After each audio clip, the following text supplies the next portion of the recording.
Sanjay Kumar Mishra from Patna.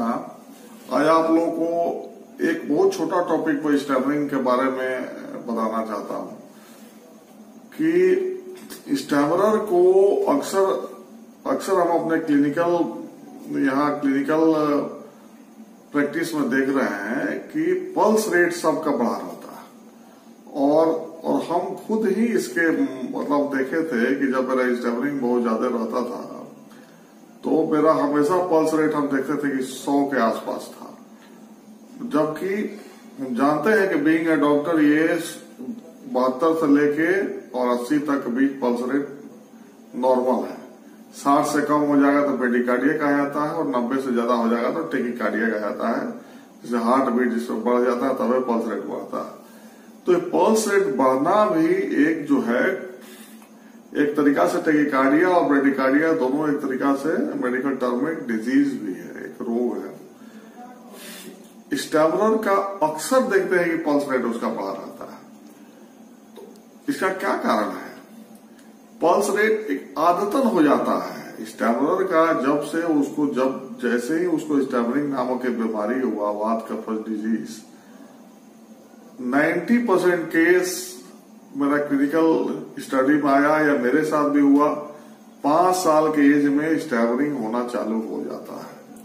5 year of as जब लड़का कुछ बोलना चालू करता है तो घर के लोग को समझ में नहीं आता है कि इसको स्टैमरिंग है। घर के लोग और खुश होता है कि वो तुतला के बोल रहा है और बाद में उसको लगता है कि ठीक हो जाएगा। वो सफरिंग तब करने लगता है जब वो कहीं स्कूल में जाता है, कुछ नाम हो, कोई टीचर पूछता है, प्रेजेंटेशन कुछ करना पड़ता है, तब उसको घबराहट उसी समय से उसको लगने लगता है कि बोल नहीं पाएंगे और साथ में घबराहट, नर्वसनेस सब धीरे धीरे उसको और सब कुछ उसमें जुड़ने लगता है। और एक समय ऐसा आता है कि उसका हमेशा हार्ट बीट बढ़ा रहता है। तो स्टैमरिंग ठीक नहीं होने के पहले हम देखे हुए हैं कि मेरा भी हार्ट बीट जो है वो 100 के आसपास बढ़ा रहता था और मेरे सारा पेशेंट का बहुत सारे लोग आप देखे हैं कि हार्ट बीट जो है 100 के आसपास रहता है। ये जो टेकिकार्डिया का प्रॉब्लम है ये भी स्टैमरर के साथ नेचुरली जुड़ा हुआ है। जिस तरीका से नर्वसनेस का प्रॉब्लम रहता है, फियर रहता है, एक्साइटेड रहता है दिमाग, उसी तरीका से ये पाल्पिटेशन रहता है। पाल्पिटेशन मतलब कि feeling of your heart beat. आप अपने हार्ट बीट को फील कर रहे हो, धक धक धक धक। आप जब कहीं जाते हो कुछ प्रेजेंट करने, टिकट कटाने, कहीं ग्रुप में बोलने, थोड़ा सा स्टेज पर चढ़ के भाषण देने, खड़ा होकर कहीं अपना प्रेजेंटेशन करना है, अपने बारे में बताना, सब में आपका हार्ट बीट लगता है, धक धक करने लगता है। उसको पाल्पिटेशन कहते हैं। और जब हार्ट बीट का जब नंबर बढ़ जाता है 90 से अबव तो वो टेकिकार्डिया हो जाता है और वो अक्सर स्टैमरर का बढ़ा रहता है। तो हमने देखा ड्यूरिंग माय ट्रीटमेंट, पूरा ट्रीटमेंट में, कि पेशेंट का सबसे पहला जो आराम मिलता है, रिलैक्सेशन जो होता है, वो उसके हार्ट बीट में होता है। सबसे पहले पेशेंट 7 दिन के बाद फोन करता है मेरे पास कि सर आवाज तो ठीक अभी नहीं हुआ लेकिन मेरा हार्ट बीट में कंट्रोल है, हार्ट बीट स्लो हो रहा है। जो तेज है हार्ट बीट स्लो हो रहा है, इसका मतलब है कि हार्ट बीट तेज था तब स्लो हो रहा है। मतलब कि घबराहट, मतलब कि जो बात में जो धड़कन बढ़ जाता था वो कम हो रहा है, धीरे धीरे कम हो रहा है। वो ब्रीदिंग एक्सरसाइज से और दवाई से तुरंत चालू हो जाता है। ये पहला फायदा जो विद इन अ वीक चालू होता है। दूसरा फायदा क्या होता है कि नर्वस रहता है। स्टैमरर जो है वो एकदम हमेशा नर्वस रहता है। नर्वस मतलब कि जैसे कोई रास्ता में हम चल रहे हैं, मेरे साथ कोई दोस्त है, मान लीजिए कि कोई बाएं दोस्त है, कोई दाएं दोस्त है, तो हम उससे बतियाते हुए हम नहीं जा सकते हैं। फ्रिक्वेंटली हम चाहें कि बात करते हुए चल जाए, उसे अपना मन के बात बोले, तब नहीं, उसे बोल ही नहीं सकते। तो मेरा पर्सनल फीलिंग है कि स्टैमरिंग ठीक नहीं होने के पहले उससे आदमी आराम से बोल ही नहीं सकता था। वो एकदम दिमाग तुरंत लगता है कि नर्वस हो गया, बोलते आवाज चौक हो गया। उसके बाद बहुत देर तक उसी में चौकिंग में कभी कम बेसी, मतलब अजीब तरीका का फीलिंग होते रहता था। और ये हम अपने सारे मित्रों को देखते हैं, जो भी लोग आते हैं मेरे पास ट्रीटमेंट कराने, हमेशा नर्वस रहते हैं, छोटा छोटा चीज में तो हम नर्वस हो जाते हैं। तो दूसरा फायदा चालू होता है उसके नर्वसनेस में। नर्वसनेस में धीरे धीरे आराम मिलना चालू हो जाता है। वो ब्रेन का नर्व जो है एक्साइटेड जो है आपके ब्रीदिंग एक्सरसाइज से, प्राणायाम से और मेडिसिन से जो हम बताए हैं, वो दोनों आपको एक साथ रोल करता है। नर्वसनेस को पहले पल्पिटेशन, हार्ट बीट, टेकिकार्डिया कम होने लगता है, नर्वसनेस पर आराम मिलने लगता है। उसके बाद आता है आपका एक्साइटमेंट। आपका एक्साइटेड रहता है पेशेंट। एक्साइटमेंट मतलब कि क्विक उसको लगता है कि तुरंत मतलब कि कोई बात का जल्दीबाजी है उसमें है, बोलने का जल्दीबाजी, काम करने का और जल्दीबाजी, कोई काम जल्दी से फिनिश करने का और जल्दीबाजी, ये इवन दिमाग में सोचने का जल्दीबाजी, ये जल्दीबाजी जो है वो उसको एक्साइटमेंट उसको खाया। एक्साइटमेंट मतलब जल्दी उसके चलते आवाज को जल्दी निकालने के चलते उसका आवाज फंस जाता है। तेजी से बोलना, ये सब एक्साइटमेंट का जो है पोजीशन, ये भी एक तरीका से नर्व का ही प्रॉब्लम है। और आयुर्वेदा में वात कफज का ही प्रॉब्लम है, और इसको एक्साइटमेंट हम कह सकते हैं आम भाषा में। तो उस पर आराम मिलने लगता है। जैसे ही प्राणायाम आपका बढ़िया सब करने लगते हैं, ब्रीदिंग एक्सरसाइज, आपका श्वास ब्रीदिंग जैसे ही लॉन्ग होने लगता है, डीप होने लगता है, और दवाई जैसे ही खाने लगते हैं गाय के घी में सुबह शाम, वो तुरंत ही एक्साइटमेंट पर उसको असर करने लगता है। पहले पल्पिटेशन ठीक हुआ, फिर नर्वसनेस ठीक हुआ, तब एक्साइटमेंट आपका धीरे धीरे करके ठीक होता है। जैसे ही ये तीनों कॉम्प्लिकेशन ठीक हुआ, ये जितना दिन में ठीक हो जाए, 1 वीक लगे, 1 महीना लगे, 2 महीना लगे, 2.5 महीना लगे, ये जैसे ही इस पर कंट्रोल आता है, तुरंत देखते हैं कि आवाज के क्वालिटी में चेंज आना चालू हो गया। एकदम लाइन बाय लाइन है। इसके पहले भी मैंने वीडियो डाला है, 8 stage process of removing of the stabling, वही मैंने बताया, लेकिन बार बार हमको इस बात को बताना पड़ता है, समझाने के लिए बताना पड़ता है। तो जैसे ही उसका एक्साइटमेंट कम होता है, तो देखते हैं कि आवाज पर चेंजिंग आना चालू हो गया। जो घबराहट है, तेजी में बोलने का अर्थ है, खुद स्लो हो गया। अब उसको लगने लगता है कि मेरे साउंड पर मेरा कंट्रोल आ रहा है, हुआ नहीं है, आ रहा है। फिर क्या होता है, कभी कभी उसको लगता है कि मेरा साउंड ठीक हो गया, एकदम आराम से, एकदम 2-4 मिनट के लिए ठीक बोलेगा, फिर पूरा तरीका से स्टैबलिंग बढ़ जाएगा। और ये सबसे क्रूशियल स्टेज है। मैंने पहले भी वीडियो में बताया कि ये स्टेज सबसे क्रूशियल है। इसको मैंने सेकेंड स्टेज के बारे में वर्णन किया है कि जब स्टैबलर को अप्स डाउन होने लगे उसके आवाज में, जब उसको लगे कि आवाज अचानक ठीक हो गया, अचानक स्टैबलर को लगता है कि एकदम फ्लो आने लगा, एकदम 5 मिनट, 10 मिनट, 20 मिनट एकदम फ्लो बोलने लगा हर बात। अब फिर तुरंत उसका बढ़ गया, और फिर तुरंत उसको लगा कि फिर स्टैबलिंग पहले जैसा हो गया। पेशेंट घबरा जाता है। इसी घबराहट को दूर करने के लिए हम रहते हैं असिस्टेंस करने के लिए। हमने पहले से सबको कहा देते हैं कि जैसे ही आपको लगे कोई प्रॉब्लम हो, हम आपके लिए तैयार हैं आपको समझाने के लिए। वो उसको लगने लगता है कि फिर वापस आ गया, वो घबरा जाता है। उसको ऐसा लगता है कि इसका मतलब कि ठीक नहीं हुआ, ठीक हो रहा है, आ रहा है, ठीक हो रहा, आ रहा है। यही प्रोसेस है इस बीमारी में। एक बार नहीं कैसे ठीक हो जाएगा? जब आप बचपन से झेल रहे हैं उसको, 5 साल का उम्र से झेल रहे हैं, कोई 6 साल से झेल रहा है, कोई 10 साल से झेल रहा है, कोई 20 साल से झेल रहा है, तो आप कैसे मान लेते हैं कि एक ही बार में एकदम कंप्लीट आपका ठीक हो जाएगा? वो नेचुरल प्रोसेस है कि ठीक होगा, गड़बड़ होगा, ठीक होगा, गड़बड़ होगा, ठीक होगा, ये कई बार होता है। इसी में पेशेंस का दोस्तों सबसे ज्यादा जरूरत है।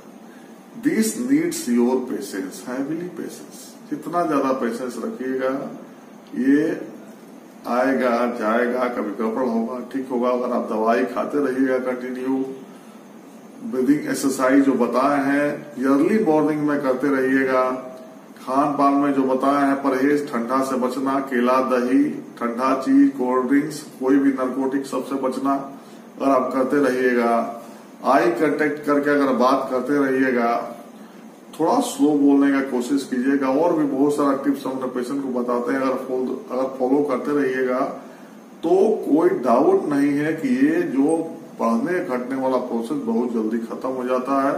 और परमानेंट जो बढ़ा हुआ स्टैमरिंग है वो फिर जो सही का पार्ट है, जैसे स्मूथ बोलना, वो लंबा होते जाता है और गड़बड़ वाला पार्ट छोटा होते जाता है। ऐसे होते होते स्मूथ आदमी बोलने लगता है। पहले घर में स्मूथ बोलता है, अपने दोस्तों के बीच में आराम से कंफर्टेबल जोन में स्मूथ बोलता है, फिर अनकंफर्टेबल जोन में भी स्मूथ बोलने लगता है। जैसे रेलवे स्टेशन पर स्मूथ बोलना, रेलवे के बॉगी में स्मूथ बोलना, 10 आदमी के भीड़ में कुछ बात बताना स्मूथली, फिर भी उसको डर बना रहता है। फियर अभी नहीं गया, हर बात सीक्वेंस है, सब कुछ उसका गया, फियर नहीं गया, वो बोलने लगा, 10 आदमी के बीच में ही बोलने लगा, फोन से भी अब ठीक से बात करने लगा, सब कुछ होने लगा। फिर भी कहीं कहीं लगता है कि थोड़ा सा कहीं ना कहीं अभी रुकावट है, कहीं ना कहीं उसको जरूर महसूस होता है, लेकिन फियर फिर भी रहता है। तो उसके बाद का प्रोसेस है कि घर में बोलने लगा, बाहर में छोटा मोटा फंक्शन में भी अब आवाज सही निकलने लगा, फिर भी कहीं कहीं हल्का कभी कभी आ जाता है, कभी चला जाता है। तो ये अब लास्ट स्टेज की तरफ पेशेंट बढ़ने लगता है। अब थोड़ा सा फियर बचा रहता है और ये थोड़ा सा स्टैमरिंग बचा रहता है। तो फिर पेशेंस का जरूरत पड़ता है मित्रों, फिर उतना ही पेशेंट का जरूरत है। आप दवाई खाते रहिए, ब्रीदिंग एक्सरसाइज करते रहिए। मान लिए कि अब 3 महीना बीत गया, मान लेते हैं, लेकिन विश्वास तो आपको आ गया। 3 महीना में आपको तो ये लगने लगा कि हम ठीक हो गए, आपका बहुत सारा चीज कंट्रोल हो गया। अब आपको टिकट कटाने में डर नहीं लगता है, अब आपको दोस्तों के बीच में डर नहीं लगता है, अब आपको अपने घर में बोलने में डर नहीं लगता है, अब आपको 10 आदमी के बीच में बोलने में डर नहीं लगता है। तो काफी इंप्रूवमेंट हो गया। अब जो 100% जो रिकवरी है, मतलब कि अब एकदम आपको लगे कि एकदम वाइप हो गया, एकदम 100% ठीक हो गया, तो वो दैट नीड्स टाइम। वो time it can take 1 year, it can take 2 year, 1 साल भी लग सकता है, 9 महीना भी लग सकता है, 2 साल भी लग सकता है। चूंकि वो 20-25 साल से फियर आपके दिमाग में जो बैठा हुआ है, जो पूरा कूड़ा कचरा आपके दिमाग में बैठा हुआ है, जो 20 साल का एक्सपीरियंस आपके दिमाग में बैठा हुआ है, बैड एक्सपीरियंस, अपने दोस्तों के बीच में आप हकलाए हैं तो फलाना दोस्त आपका मजाक उड़ाया है, कोई क्लासरूम में आपको देख के टीचर कुछ बोला है, आपके घर में कोई आपको कुछ बोल दिया, कोई राह चलते आपको देख के हंसा है, वो सब आपके दिमाग में रहता है। कुछ भी बात दिमाग से जाता नहीं है, जो एक बार दिमाग में आ गया वो आपके अनकॉन्शियस माइंड में बैठा रहता है और वो सारा डर का रूप ले लेता है। तो जितना भी बैड एक्सपीरियंस है वो जब तक निकलेगा नहीं, गुड एक्सपीरियंस जाएगा नहीं, तब तक वो दिमाग खाली होगा, तब तक आपका फियर कैसे निकलेगा। इसलिए उसमें टाइम लगता है।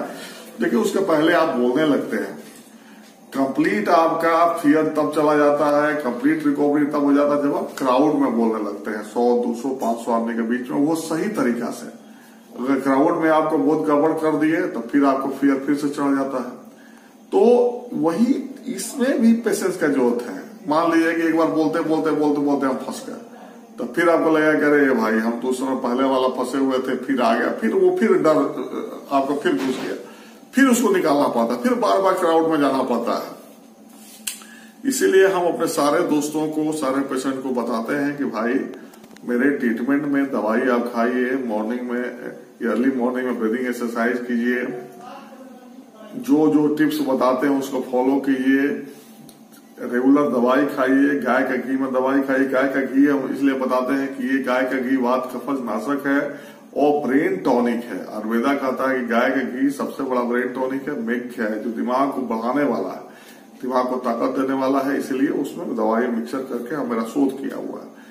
तो दवाई खाइए आप, जो आपको जो फॉलो करने के लिए बताया है उसको फॉलो कीजिए और अपने को हमेशा उस परिस्थिति में ले जाइए जहां आपको दिक्कत हुआ है। क्राउड में दिक्कत हुआ, क्राउड में जाइए, डरिए मत, उसमें जाइए आप। एक बार पाँव तो आगे बढ़ाइए, डर तो लगेगा, डर तो आपको खींचता है पीछे की तरफ, लेकिन डर के आगे जीत है, दिमाग में रखिए उसको। आप पाँव आगे बढ़ाइए, बार बार बोलने की कोशिश कीजिए। अब एक बार हम मान लिया कि क्लासरूम में खड़ा हो गया, पूरा तरीका से क्वेश्चन नहीं पूछ पाया, पूरा तरीका से जवाब नहीं दे पाए, देते देते फंस गया, मान लिए इस बात को ठीक होने के बाद भी, लेकिन फिर कोशिश कीजिए, again try again till your goal is reached.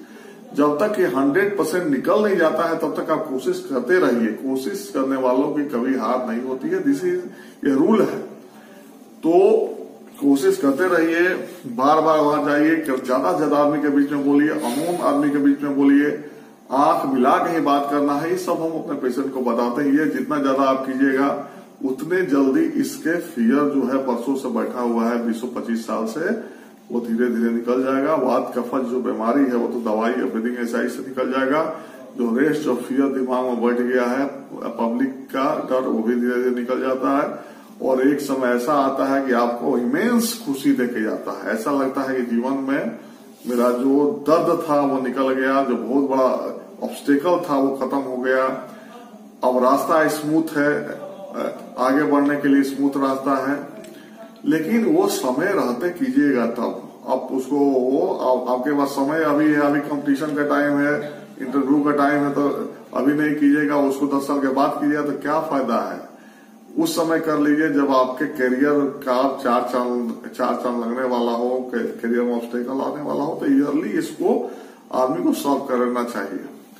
दिक्कत यह है कि विश्वास नहीं होता है, इसमें सबसे बड़ा प्रॉब्लम है कि स्टैमरर को विश्वास नहीं होता है। हमको खुद किसी पर विश्वास नहीं था, कोई थेरेपी पर विश्वास नहीं होता था कि कोई ठीक कर देगा। इतना ज्यादा पल्पिटेशन, नर्वसनेस और इतना ज्यादा प्रॉब्लम में रहता है स्टैमरर कि उसको फेथ नहीं होता है कि कोई ठीक कर सकता है ये बीमारी को। लेकिन आप ये समझिए कि ये कंप्लीट एकदम क्यूरेबल है, इतना तो विश्वास रखिए। इतने लोगों का वीडियो आप देख रहे हैं, इतने लोगों का टेस्टिमोनियल देख रहे हैं, जो लोग दे रहा है वो मात्र मेरा ठीक किया हुआ कि 5% भी नहीं है। इसलिए कि सब कोई अपने को नहीं एक्सपोज करना चाहता है। तो मेरा तो काम सिर्फ ठीक करना है, मेरा काम तो टेस्टिमोनियल लेना और देना है नहीं। वो तो जो अपने से दे दिया सो दे देता है, तो एकदम ठीक होता है।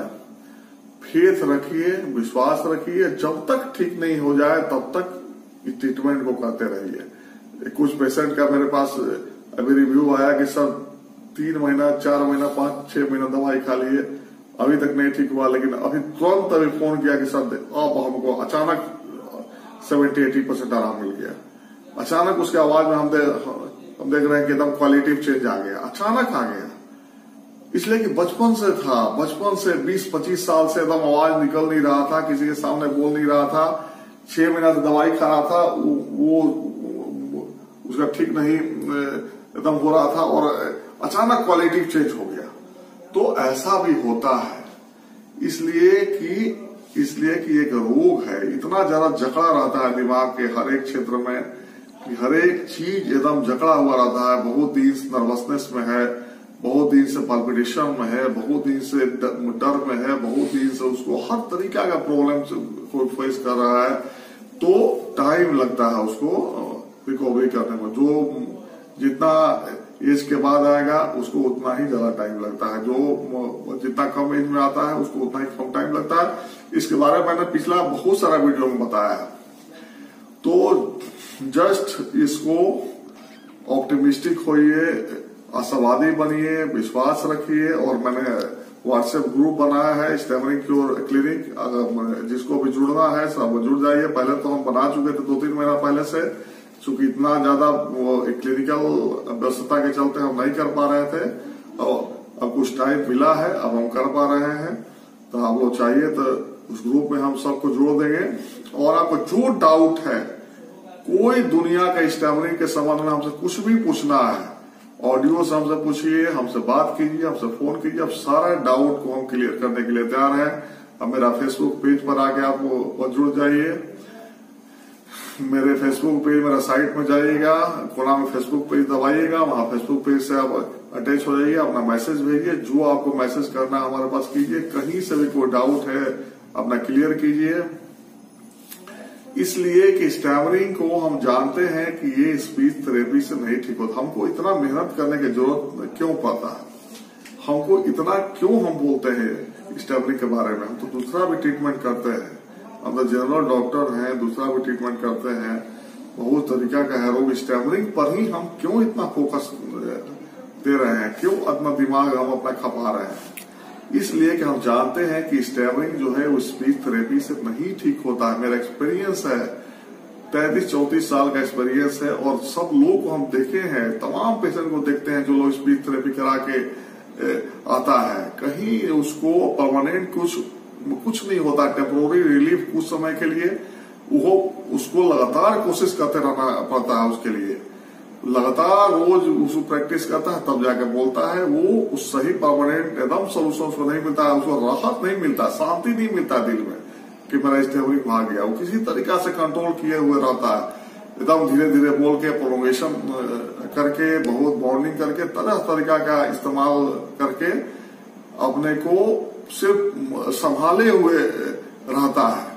तो हम जानते हैं कि वहाँ परमानेंट क्योर नहीं है। परमानेंट क्योर इस पैथी में, आयुर्वेदा में है, लेकिन सिर्फ आयुर्वेदा का मेडिसिन में जो मैंने डेवलप किया उसमें नहीं है। वो और ब्रीदिंग एक्सरसाइज, ये टोटल जोड़ के, और कुछ और टिप्स, तीनों जोड़ के जब मैंने इसको शोध किया है कि ये ठीक कर देता है। ये एक दुनिया में जो दर्द है, इस दर्द को निजात दिलाने के लिए ये हमको बताना पड़ता है। इसलिए कि विश्वास दिलाना बहुत बड़ा बात है, इसलिए कि इसको कोई समझता ही नहीं है। लोग समझता है कि ये आदत है, और आदत ठीक होता ही नहीं है।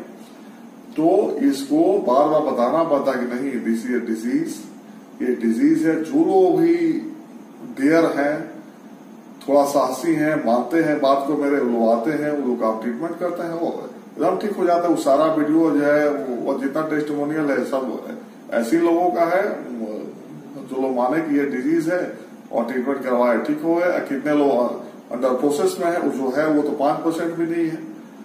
तो इसमें एकदम फेथ रखिए, एकदम ट्रीटमेंट एकदम कंप्लीट, ये ठीक हो जाएगा। विश्वास रखिए। मेरे व्हाट्सएप ग्रुप से भी जुड़िए, अपना जो क्वेश्चन आपसे पूछिए, मेरा फेसबुक पेज पर लिंक कीजिए, मेरा वीडियो को लाइक कीजिए, सब्सक्राइब कीजिए कि लोग और उसको देखे, दुनिया भर में चीज फैले। इसलिए इसका मैंने पेपर भी भेजा है साइंटिफिक एवेल्युएशन के लिए, वो बहुत जल्दी पब्लिश होगा। उसके बाद आप लोग देखिएगा, इसको मैंने इंटरनेशनल जर्नल में भेजा है। तो इसको बढ़ाना है, इसको एक मिशन की तरह हम ले रहे हैं स्टैमरिंग को। स्टैमरिंग फ्री कम से कम पूरा दुनिया नहीं कर पाए तो भारत को कर दे, इस दर्द से निजात कर दे, मेरा भी मिशन है। इसलिए फीस भी मैंने काफी कम रखा है। हम जिस हिसाब से मेहनत करके इसको ठीक करते हैं, इतना दिन तक अपना पूरा दिमाग लगाते हैं, उसके अनुसार कोई फीस काफी कम है। और इस तरीका से हम कहना चाहते हैं कि आप लोग इसमें सहयोग कीजिए और इस मिशन को आगे बढ़ाइए। आप लोग कभी भी पूछ सकते हैं, और विश्वास रखिए, ये एक रोग है और एक कंप्लीट ठीक हो जाता है, और आप नेचुरल हो जाते हैं, एकदम नेचुरल। बस just follow my advice and और कंप्लीट अपने को इस प्रॉब्लम से आप बाहर निकाल लेना है। Good night.